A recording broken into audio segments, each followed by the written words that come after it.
Est-ce que vous savez pourquoi j'ai dit moi et ma maison nous voulons être sauvés par toi? Quelqu'un m'a dit le salut est personnel. Mais écoutez, il y a le sein d'Abraham parce qu'Abraham a accepté Dieu. Et il a fait une alliance avec Dieu. Quand la Bible dit toi et ta famille serez sauvés, ça veut dire que quand toi tu acceptes le Seigneur Jésus, on ne parle pas de ta famille au sens large, on parle de ta maison. C'est-à-dire ce que toi tu vas engendrer. Parce que logiquement, étant chrétien, tu engendres des enfants de Dieu. Maintenant tu dois éduquer ces enfants-là à grandir et à rester attachés au chemin que tu as suivi. Ils peuvent décider de sortir de ton alliance et bâtir des alliances avec les ténèbres. Mais quand ils grandissent dans l'alliance que toi tu as choisie, ils naissent chrétiens, ils grandissent chrétiens. Alors pourquoi la Bible dit, enseigne l'enfant selon les voies qu'il doit suivre. Quand il grandira, il ne s'en détournera pas. Tu dois mettre des chrétiens au monde. Ça veut dire quoi? Dans leur éducation, depuis tout petit, tu leur apprends la vie chrétienne. Tu leur apprends Jésus. Tu leur apprends le sacrifice. Tu tues le Père Noël dans leur vie. C'est un gars qu'il faut poignarder. Donne un amen.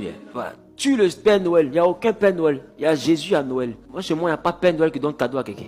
Ton enfant cause aime les enfants, ils vont te traiter de menteur. Ça dit que tu dis non. Il n'y a pas Père Noël, il y a Père Noël. Il y a Jésus, il n'y a pas Père Noël. Parce que tu les éduques d'abord selon le Seigneur. Donc c'est les chrétiens qui grandissent. Qui comprend ce que je te dis? Et la Bible dit quand il grandira, il ne s'en détournera pas. Si tu l'as bien éduqué dans le Seigneur, lui-même va aller aux eaux du baptême. Tu l'as bien éduqué dans le Seigneur, son âme va rester fortement attachée à Dieu. Et tu as réussi ton pari. Qui comprend ce que je te dis? C'est pourquoi je te dis toi et ta famille, parce que normalement un enfant, là, il n'a pas de choix. Un enfant, il a une éducation. Et la Bible doit faire partie de son manuel d'éducation. Donc il doit grandir chrétien. Il doit parler chrétien. Il doit se comporter conformément à la chrétienté. Il doit avoir dans son éducation un module qu'on appelle crainte de Dieu.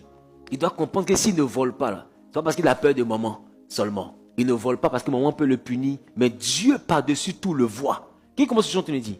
Quand l'enfant grandit dans cet environnement, il grandit avec la crainte de Dieu. Donc il grandit chrétien. C'est pourquoi je vous dis toi et ta maison. Parce que nos parents, ceux qui étaient dans des trucs compliqués, ceux dans quoi ils étaient là, c'est ce qu'ils nous ont montré quand on est né. Point. Donc on grandit pareil.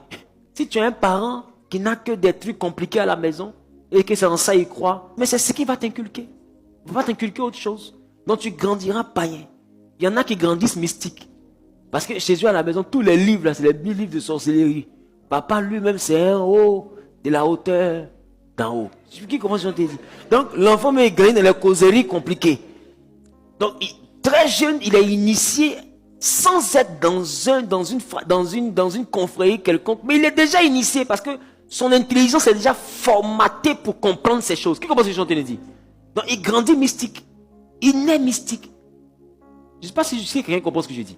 Mais nous, nos enfants doivent naître chrétiens. Ils ne doivent pas avoir le choix quand ils sont petits.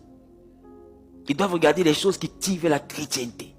Ils doivent apprendre à prier avant de manger, prier avant de dormir, prier avant de partir à l'école. Lire un verset biblique quand ils savent lire. Ils doivent lire un verset biblique au moins par jour.